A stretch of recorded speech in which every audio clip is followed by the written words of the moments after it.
হযরত আইয়ুব আনসারী রাদিয়াল্লাহু আনহুর বাড়িতে যে উট বসে গেল। হযরত আইয়ুব আনসারী বলেন, ইয়া রাসূলুল্লাহ, উট তো আমার এখানে বসে গেছে, নবী গো আপনি আমার মেহমান, অতএব মাল সামানা উটের পিঠ থেকে নামাইয়া আমি নিয়ে যাব। হযরত আইয়ুব আনসারীর বাড়ি ছিল দুই তলা বিশিষ্ট বাড়ি। আল্লাহর নবীকে বলা হল, ইয়া রাসূলুল্লাহ আপনি উপরে চলে যান।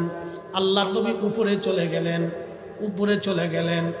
কিন্তু মানুষ আসে, সাহাবীরা আসে, নবীজির সঙ্গে কথাবার্তা দেখা সাক্ষাতের প্রয়োজন হয়, দোতলায় অসুবিধা হয় বিদায় আল্লাহর নবী আইয়ুব আনসারীকে বললেন, তুমি উপরে চলে যাও, আমি নিচে থাকি।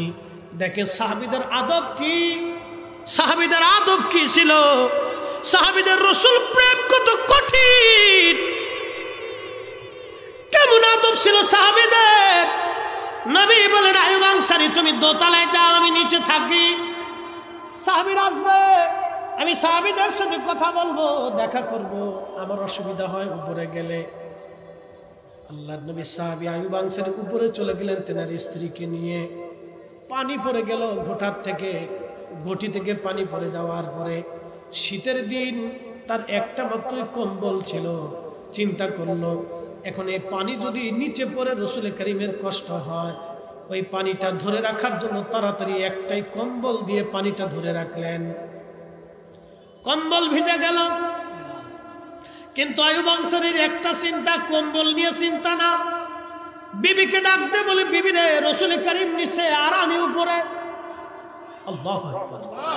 না আরো জোরে বলেন, বিবি রে নবী নিচে আর আমি উপরে, কি করে রাসূলের নিচে দিয়ে আমি উপরে ঘুমাবো?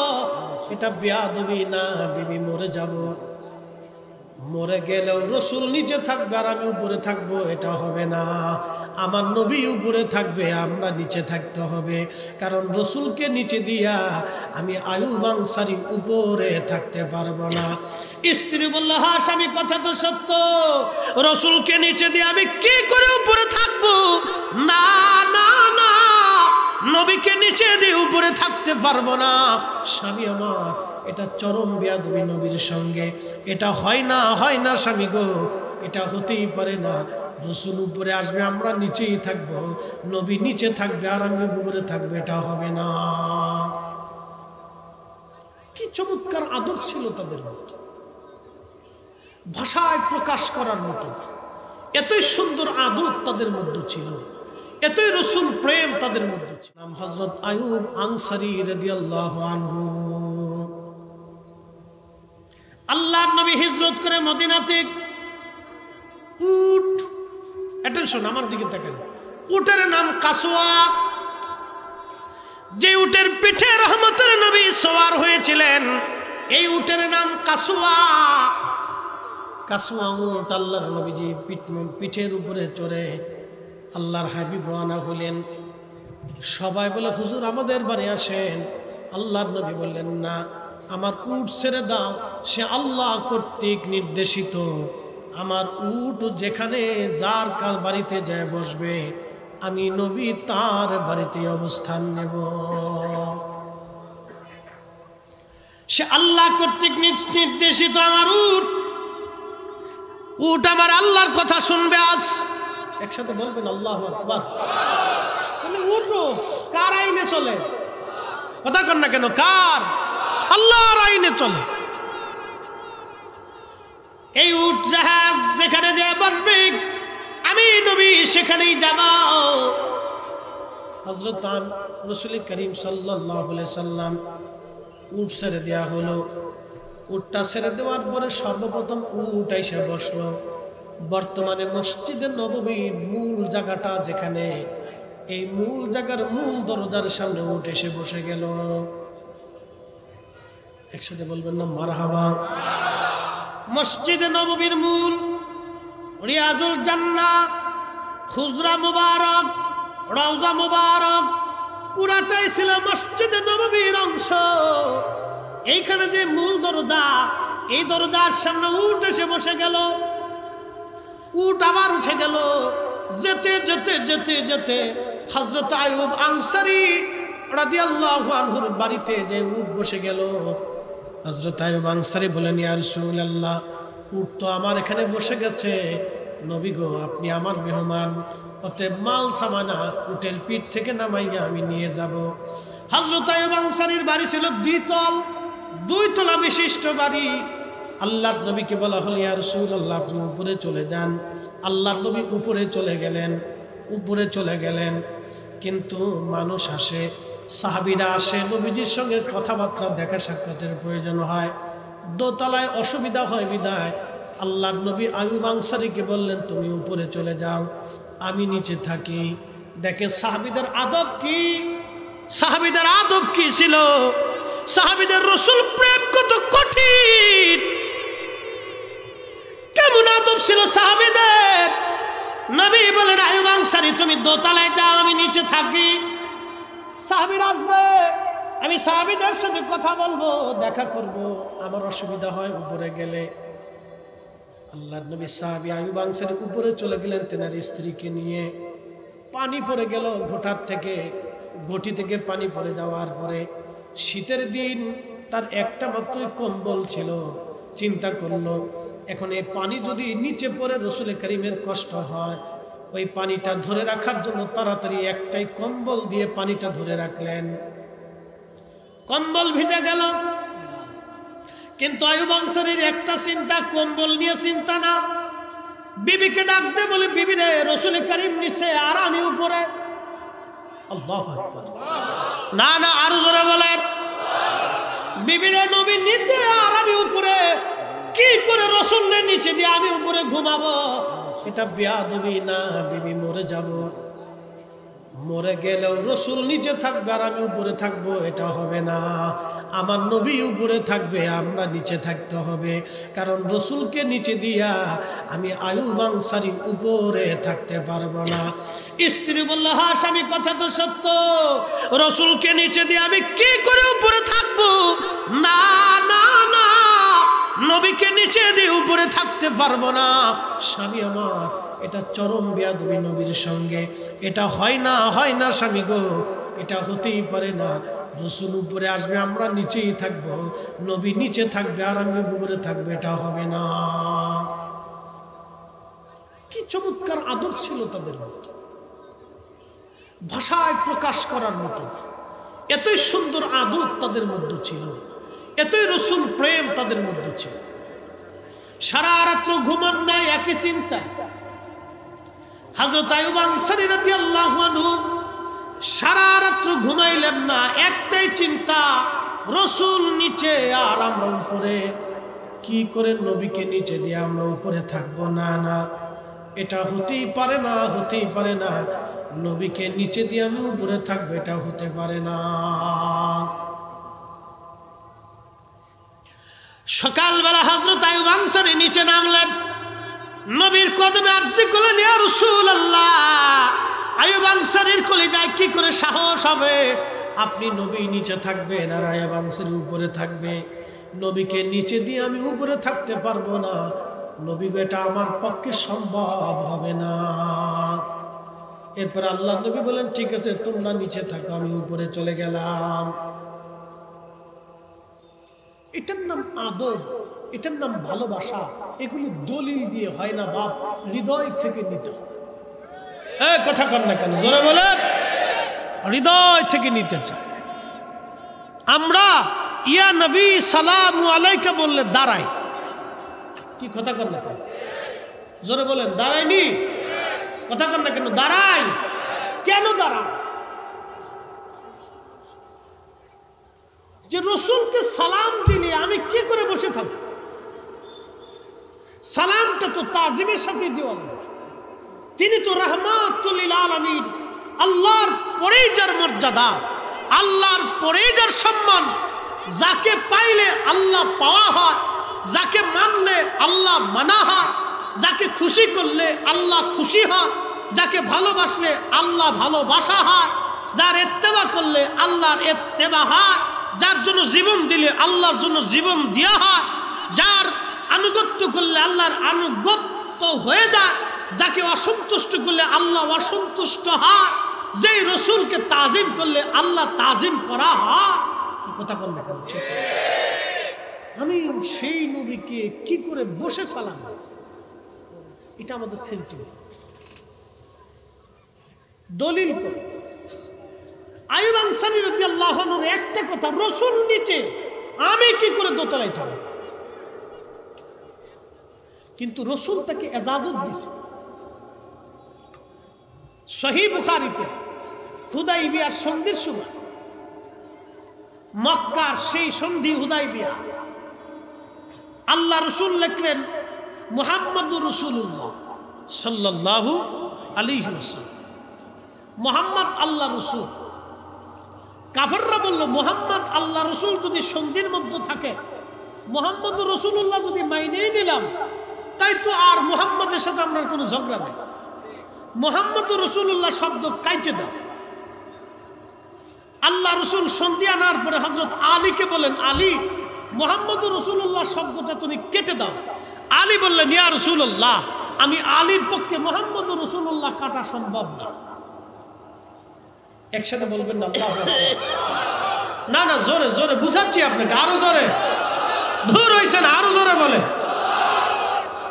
আলীকে রাসূলুল্লাহ বলছেন কাটো, নবীর হুকুম কাটো। আলী বলতেছেন মুহাম্মদুর রাসূলুল্লাহ কাটা আমি আলীর পক্ষে সম্ভব না।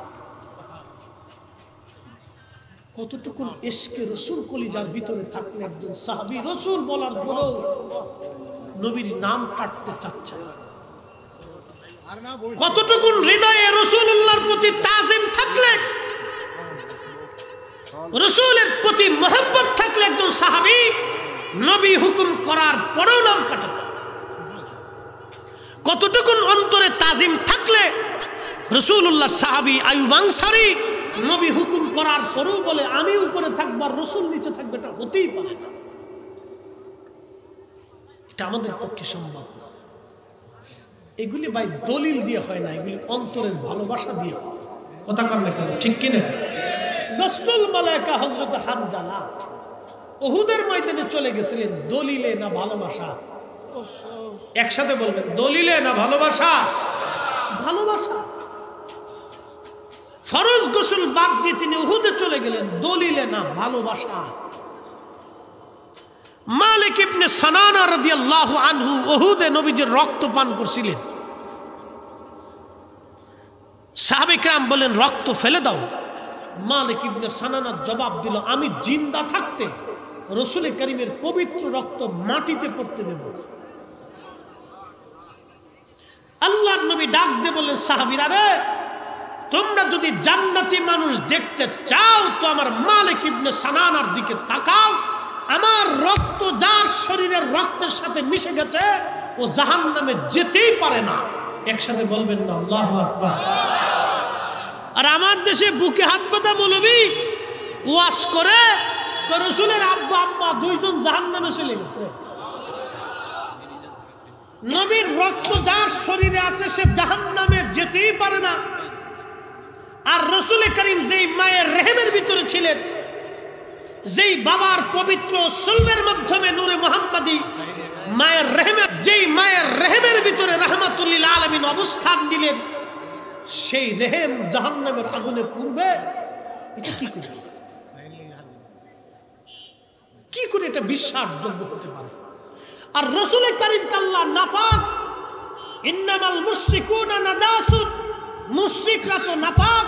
তো নাপাক দেহের ভিতর দিয়ে রাসূলকে কি করে আল্লাহ দুনিয়াতে আনলেন? এটা কি করে বিশ্বাস করেন? শুনেন, ভেজালে ভেজালে ভেজালে দেশ ভরে গেছে, ভেজালে ভেজালে ভেজালে ভেজালে দেশ ভরে গেছে। এখন চারিপাশে শুধু ভেজাল আর ভেজাল।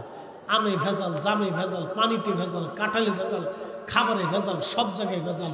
মসজিদে ভেজাল ঢুকছেন, হুজুরের ভিতরেও ভেজাল ঢুকছে। সব জায়গায় শুধু ভেজাল আর ভেজাল, ভেজাল আর ভেজাল। কথা বুঝে তারপরে বাড়ি যাবে। সাহাবায়ে কেরামের আদব প্রেম ছিল এরকম। রাসূল করিমের ব্যাপারে তারা খুব সেনসিটিভ ছিলেন এবং খুব সচেতন থাকতেন। দরবারে মুস্তাফাতে, দরবারে রাসূল করিম সাল্লাল্লাহু আলাইহি সাল্লামের বারগাহে সাহাবায়ে কেরাম চুল পরিমাণ বেয়াদবি বরদাস্ত করতে পারতেন না। প্রিয় ভাইরা আমার, এইরকম হাজার হাজার সাহাবীদের জীবনী আসছে। জীবনের সর্বক্ষেত্রে তারা রাসূল করিমকে প্রাধান্য দিতেন, আল্লাহর নবীকে ভালোবাসতেন। ভালোবাসার মাত্রা এতই পরিমাণে ছিল, জীবনটাকে পর্যন্ত তারা তোয়াক্কা করতেন না। হযরত আইয়ুব আনসারী রাদিয়াল্লাহু আনহুর একটা ঘটনা আপনাদেরকে শোনাইলাম। এরকম হাজার হাজার সাহাবী ছিলেন যারা জীবনের সব কিছু উজাড় করে দিয়ে নবীকে ভালোবাসতেন এবং ভালোবেসে গিয়েছেন। শুধু সাহাবী না, সাহাবীদের পরেও অনেক বড় বড় আইম্মা ইকরাম, তাবেঈন ইকরাম তেনারা জীবনের ভিতরে আসছে। ইমাম মালিক ৮০ বছর মদিনার ভিতরে জুতা স্যান্ডেল পরেন নাই, কোনোদিন মদিনার হাউদের মধ্যে তিনি থুতু পর্যন্ত ফেলেন নাই, পায়খানা পেশাব পর্যন্ত কখনো করেন নাই। জিজ্ঞেস করা হলো, ইমাম মালিক আপনি কেন মদিনার সীমানার ভিতরে পায়খানা পেশাব করেন না? কেন আপনি মদিনার সীমানার ভিতরে আপনি থুতু ফেলেন না? কেন মদিনার সীমানার ভিতরে আপনি জুতা স্যান্ডেল পরেন না? ইমাম মালিক বেশি দলিল দেন নাই, একটা দলিল দিয়েছিলেন, হে দুনিয়ার মানুষ, যেই মাটির ভিতরে রাহমাতুল লিল আলামিন ঘুমাই রয়েছে, যেই মাটির ভিতরে রাহমাতুল লিল আলামিন ঘুমায়, ওই মাটিতে আমি কি করে জুতা পরব, কি করে আমি থুতু ফেলবো, কি করে আমি পায়খানা পেশাব করব? আমি ইমাম মালিকের পক্ষে এটা সম্ভব না। একবার জোরে বলা যাবে আল্লাহু আকবার।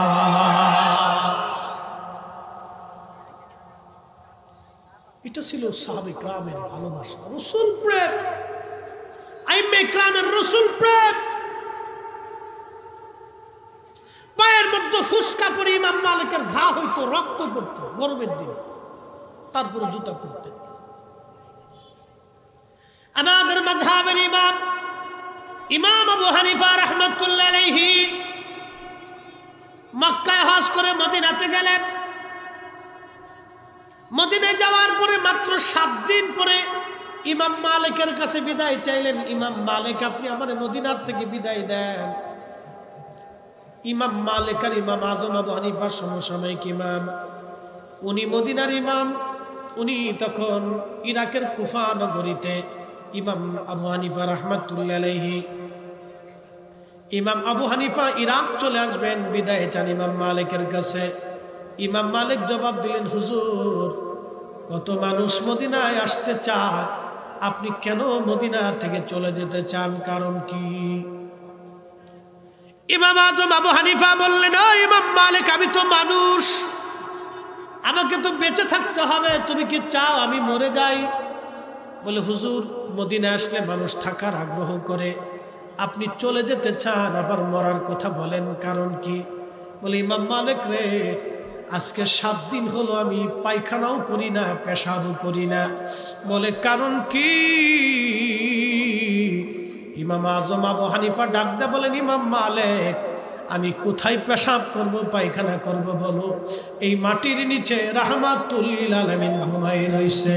চিৎকার মেরে জোরে বলেন না ইয়া রাসূলুল্লাহ।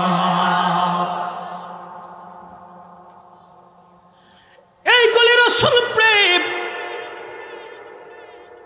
নবীর তাজিম, এইগুলি দলিলে হয় না, ভালোবাসাই হয়, দলিলে হয় না।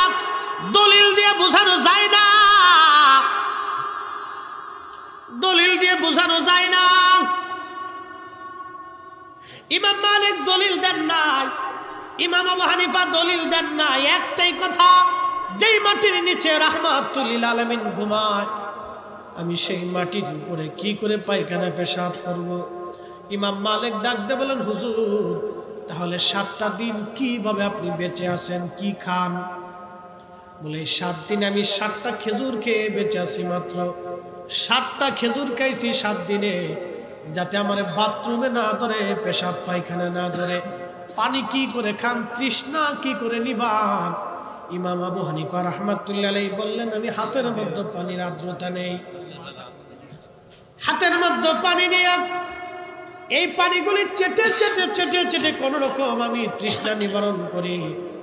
অধিক পরিমাণে পানি পান করলে পেশাবে ধরবে, পেশাবের বেগ আসলে পেশাব করাই লাগবে, আমি মদিনার সীমানার মধ্যে পেশাব পায়খানা করতে পারবো না, আমার বিদায় দাও, আমি চলে যাচ্ছি, মদিনায় থাকা আমার পক্ষে সম্ভব হলো না। হে রাসূল তোমায় ভালোবাসি, অন্তরে শুধু মুখে নয়, জান্নাতের আশা নয় হে রাসূল, জাহান্নামকে ডরি না। তোমায় পাওয়ার আশায় মন ছুটে যায় মদিনা,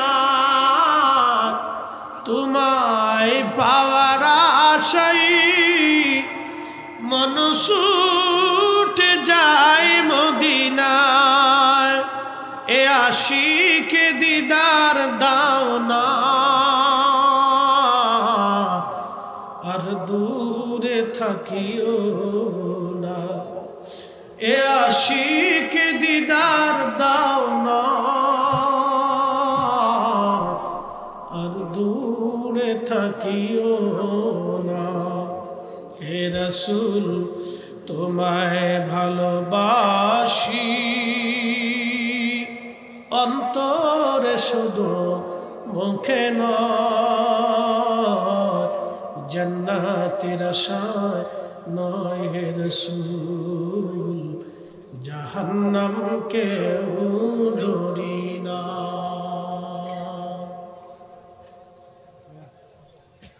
এই জন্য এগুলি আপনাদেরকে দলিল দিয়ে বোঝানো সম্ভব। কেউ অন্তর থেকে যদি রাসূল না মানে তাকে দলিল দিয়ে মানানো যায় না। কি কথা বলেন ঠিক কিনা?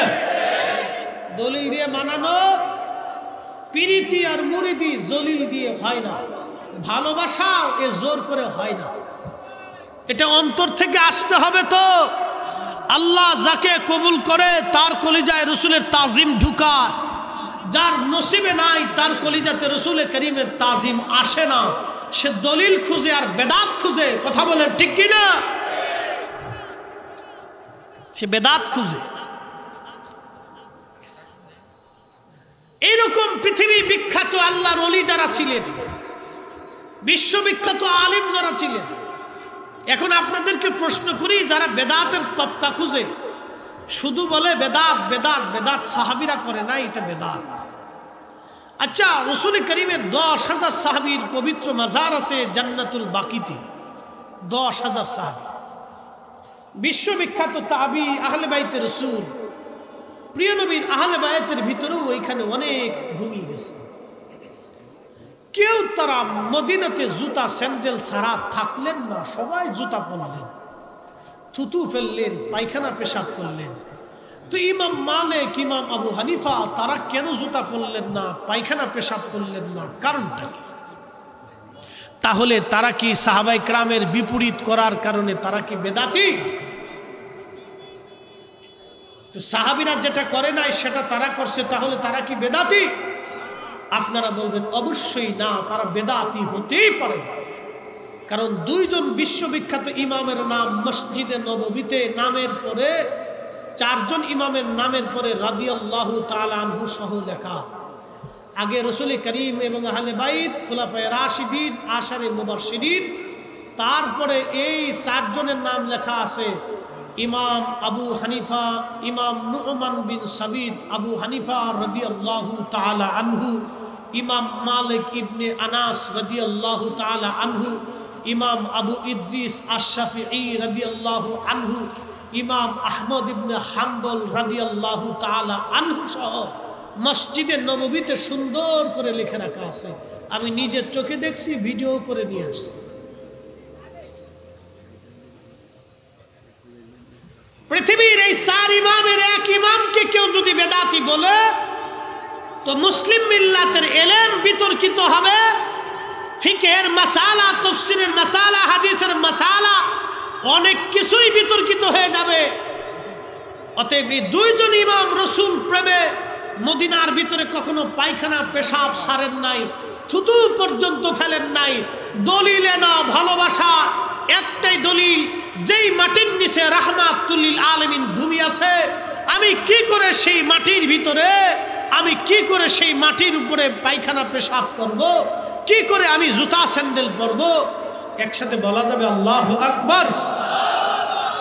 পৃথিবী বিখ্যাত একজন বাদশাহ, তার নাম সুলতান মাহমুদ গজনবী, অনেক বড় বাদশাহ।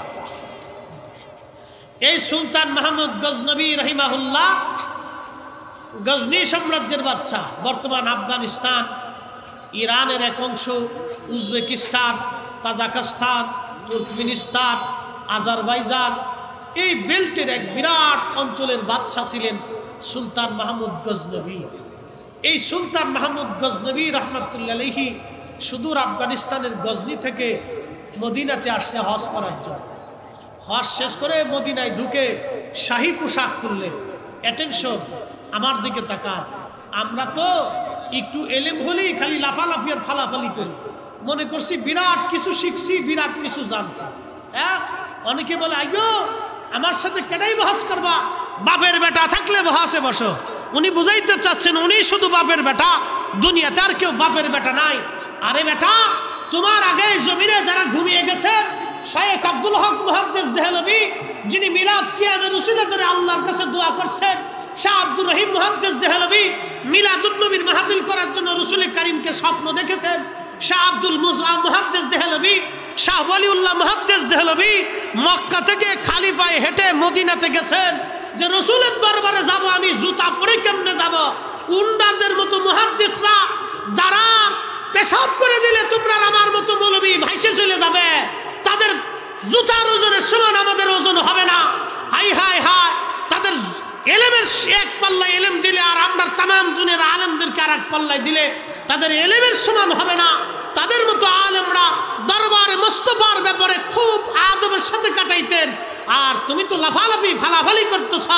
শোনো, এগুলি লাফালাফি ফালাফালি রাসূল কারীমের ইজ্জতের বিরুদ্ধে চলে না, চলে না। কথা কন ঠিক না বেটা?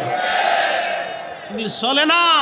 ইজ্জত আল্লাহর আকাশ থেকে, আল্লাহর আসমান থেকে বরাদ্দ হয়। তবে কেউ রাসূলের ইজ্জত ধরলে তার ইজ্জত আল্লাহ ছিনায় নেয়, ইজ্জত ছিনায় নেয়। ওলিদের সাথে দুশ্মনীর কুফল কি বলেন তো? শাহজালাল ইয়ামানি মুজাররদি সেই দিন গোরগোবিন্দ যদি বলতো যে আপনি মুসলিম, আল্লাহর ওলি, আপনিও দিন প্রচার করেন আপনার ওয়ালে থেকে, আমার রাজত্ব টিকে থাকুক, আমার যুদ্ধের দরকার নাই, আপনি আপনার কাজ করেন, আমি আমার কাজ করি, সেই দিন যদি শাহজালাল ইয়ামানিকে গোরগোবিন্দ সম্মান দিত, তাহলে গোরগোবিন্দর সাম্রাজ্য হারাইতো না। পৃথ্বীরাজ যদি খাজা বাবা আজমিরের সাথে দুশ্মনী না করতেন, তাহলে পৃথ্বীরাজের সাম্রাজ্য হারাইতো না। সম্রাট আকবর যদি মুজাদ্দিদ আল ফিসানির সাথে বেয়াদবি না করতেন, সম্রাট আকবরও দুনিয়ার থেকে বিতাড়িত হতো না। আরে ফেরাউন যদি মুসা নবীর সাথে দুশ্মনী না করত, ফেরাউনের সুবনি খাইতে হতো না। নমরুদ যদি ইব্রাহিম খলিলুল্লাহর সাথে বেয়াদবি না করত, নমরুদ জুতার বাড়ি খেয়ে মরে না। আরে আল্লাহর ওলি ও নবীদের সাথে যারা দুশ্মনী করে, বেয়াদবি করে, তারা দুনিয়ার থেকে চরম অপমানিত, অপদস্থ হয়ে কবরে যায়। কথা কন না কেন? ঠিক না বেঠিক? এটা চিরসত্য, এগুলি চিরসত্য মুহতারাম, এগুলি আমাদের বুঝতে। সুলতান মাহমুদ গজনবী রহমাতুল্লাহ আলাইহি শাহী পোশাক ছেড়ে পানির মশক কাঁধে নিয়ে মদিনাতে হাজিদেরকে পানি পান করাইতেছে। এত বড় প্রতাপশালী একজন সুলতান, সাম্রাজ্যের সুলতান, তাকে দেখে একজন হাজি চিনে ফেলছে, বলতেছে আপনি কি সুলতান মাহমুদ গজনবী না? বলে হ্যাঁ। তো শাহী পোশাক ছেড়ে দিয়ে আপনি সাধারণ পোশাক পরে, মোটা জুব্বা পরে, আপনি কেন পানির মশক মাথায় নিয়ে এইভাবে আপনি মদিনায় হাজিদেরকে পানি পান করাচ্ছেন? বলতেছে আল্লাহর বান্দা, তুমি জানো আমি কার দরবারে আসছি? আমার দিকে তাকা, সেনসিটিভটা বড়, ধ্যান ধারণাটা, অ্যাটিটিউড, ধ্যান ধারণাটা মানুষের সবচেয়ে বড়। দুই লোকে পুকুরের ঘাটে গেছে অজু করার, হাত মুখ ধোয়ার জন্য। তো যিনি তাহাজ্জুদ পড়ে তিনি পূর্ব পাশে, তো তাহাজ্জুদ গুজারি চিন্তা করলো, আল্লাহ ভাবছিলাম আমি একাই তাহাজ্জুদ পড়ি, এখন দেখি না আরেকজন তাহাজ্জুদ পড়ার লেগে অজু করার জন্য আসছে। তো পুকুরের পশ্চিম পারে যেটা আছে এটা চোর, সারা রাত চুরি করে আইছে। এই চোরের পশ্চিম পাশে হাত মুখ দেওয়ার চিন্তা করে ভাবছিলাম চোর আমি একটাই আছি, চোর আর একটাও আছে। তো চোরের চিন্তা চোরের মতো, ভালো মানুষের চিন্তা ভালো মানুষের মতো। কি কথা কন না কেন? এটা মগজ, সেন্টিমেন্ট, জ্ঞান, মেধা, প্রজ্ঞার উপরে নির্ভর করে। তো সুলতান মাহমুদ গজনভি ডাক দিয়ে বলতেছে, শোনো, আমি তো শুধুমাত্র গজনির সুলতান, আর আমি যার দরবারে আসছি উনি দুজাহানের সুলতান। হ্যাঁ ঠইছেন আরো জোরে, একসাথে বলেন আল্লাহু আকবার। উনি সাইয়্যিদুল কাউনাইন ওয়াস সাকালাইন, উনি সমগ্র জাহানের সুলতান, উনি সমস্ত জগতের রহমত, উনি কঠিন হাসরের ময়দানের মাকামে মাহমুদ ওয়ালা, উনি তিনি সেই হাউজে কাউসার ওয়ালা, উনি তিনি সেই সাহেব জান্নাত, উনি তিনি সেই যে আল্লাহর আরশে মুআল্লার ডান পাশে যার জন্য আসন বরাদ্দ থাকবে হাসরে। আমি সুলতান মাহমুদ গজনবী তার দরবারের গোলাম মাত্র, গোলামের কাজ গোলামি করা। এই জন্য শাহী পোশাক ছেড়ে দিয়ে আমি সুলতান মাহমুদ গজনবী মনিবের দরবারে গোলামি করতেছি। বুঝতে পারছেন? শোনেন, এলেম দিয়ে বিরাট বড় খালি মাদ্রাসায় পড়লে নাহু সরফ মুখস্থ করিয়া কিতাব 2-4 লাইন খালি এবার সারা পড়তে পারলে বড় হুজুর হওয়া যায় না। হ্যাঁ কেটাই করছে। কিয়ামতের ময়দানে আল্লাহ জিজ্ঞেস করবে, বেটা দাঁড়াও, বুখারী শরীফ পড়তে পারো কিনা আগে সবক দাও। কিয়ামতে আল্লাহ জিজ্ঞেস করবে, বেটা দাঁড়াও, তুমি ওই যে কি বলে নাহু সরফ পারো কিনা দাঁড়াও। কিয়ামতের ময়দানে কি আল্লাহ বলবে নাকি দাঁড়াও তাফসীরে জালালাইন নেই তুমি আবার সারা করে দাও? এগুলি আল্লাহ কিয়ামতের ময়দানে জিজ্ঞেস করবে না। এগুলি জিজ্ঞাসা মোটেও করবে না। আল্লাহর দরবারে তিনি সম্মানিত। ইন্নামা ইয়াখশাল্লাহ মিন ইবাদিহিল উলামা, যার অন্তরে আল্লাহর ভয় বেশি তিনি আল্লাহর কাছে সম্মানিত। দিন মজুর রিকশাওয়ালা সারাদিন পরিশ্রম করে 500 টাকা রুজি করে, ও হালাল খেয়ে ডাল ভাত খেয়ে রাত্রিবেলা এশার নামাজ পড়ে ঘুমায়, আর আরেকজন সুদ ঘুষের হারামের কারবারি করে প্রত্যেক রাতে দিন এসে 5 লক্ষ টাকা রুজি করে, ওই টাকা দিয়ে খাসির গোশত গরুর গোশত কালা ভুনা করে রাত্রিবেলা খেয়ে এশার নামাজ পড়ে ঘুমায়। ওই সুদখোর হারামখোরের টাকার গরুর গোশত কিনে খাওয়া 1 লক্ষ বছর যদি হায়াত হয়, আর 1 লক্ষ বছর যদি ওই অবস্থায় সে নামাজ পড়ে, আর একজন দিন মজুর সে একদিন পরিশ্রম করে ডাল ভাত খেয়ে এশার নামাজ পড়ে ঘুমাইলো, তার এক দিনের এশার নামাজ আর হারাম খোরের সারা জীবনের এশার নামাজ এক পাল্লায় দিলেও একজন হালাল খোর তার এশার নামাজ 1 ওয়াক্ত নামাজের সমান হবে না। কথা বল ঠিক না? কারে কি বুঝাইতে চান? হ্যাঁ, আল্লাহ কোরআন বলছে ইন্না আকরামাকুম ইনদাল্লাহি আতকাকুম, তিনি আল্লাহর কাছে সম্মানিত যার অন্তরে আল্লাহর তাকওয়া বেশি হবে, ভয় বেশি হবে। সে জেনারেল হতে পারে, ডাক্তার হতে পারে, ডক্টর হতে পারে, প্রিন্সিপাল হতে পারে, অধ্যক্ষ হতে পারে, উপাধ্যক্ষ হতে পারে, দিন মজুর হতে পারে, রিক্সাওয়ালা হতে পারে, ভ্যানওয়ালা হতে পারে, শ্রমিক হতে পারে, অশিক্ষিত হতে পারে, হাবাগুবা হতে পারে। যার অন্তরে আল্লাহর ভয় বেশি, আল্লাহর দাম তার কাছেই বেশি। না টালাওয়াত, কে নাহু সরফ মুখস্থ করলো, কে ইবারত ছাড়া কিতাব পড়তে পারলো, কে কত দলিল মুখস্থ করছে, এইগুলি দিয়ে কিয়ামতের ময়দানে নাজাতের জরিয়া নাই। রাসূলুল্লাহর দরবারে জায়গা নাই। যদি তাই হতো তাহলে বেলালের জায়গা হতো না, হযরত ওয়াসাল কারনির জায়গা হতো না, খাব্বাবের জায়গা হতো না, আবু যার গিফারির জায়গা হতো না। রাসূলুল্লাহর কদমে সেই উম্মতের জায়গা হবে যার অন্তরে রাসূলুল্লাহর প্রেম বেশি হবে, প্রেম বেশি হবে, প্রেম বেশি হবে, ভালোবাসা বেশি থাকবে। সে দিন মজুর হতে পারে, জেনারেল হতে পারে, অশিক্ষিত হতে পারে। কথা বলেন ঠিক না?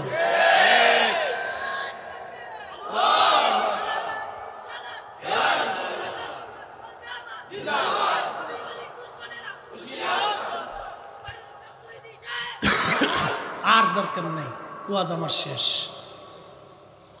আল্লামা ডক্টর সাইফুল আজম বাবর আল আজহারী সাহেব আসবেন, উনি আলোচনা করবেন। উনি আরো অত্যন্ত চমৎকার আলোচনা করেন। ওনার আলোচনা আরো গভীর থেকে ইনশাল্লাহ সুন্দর আলোচনা আপনারা শুনবেন। এটা কত তারিখে? ওই 15 তারিখে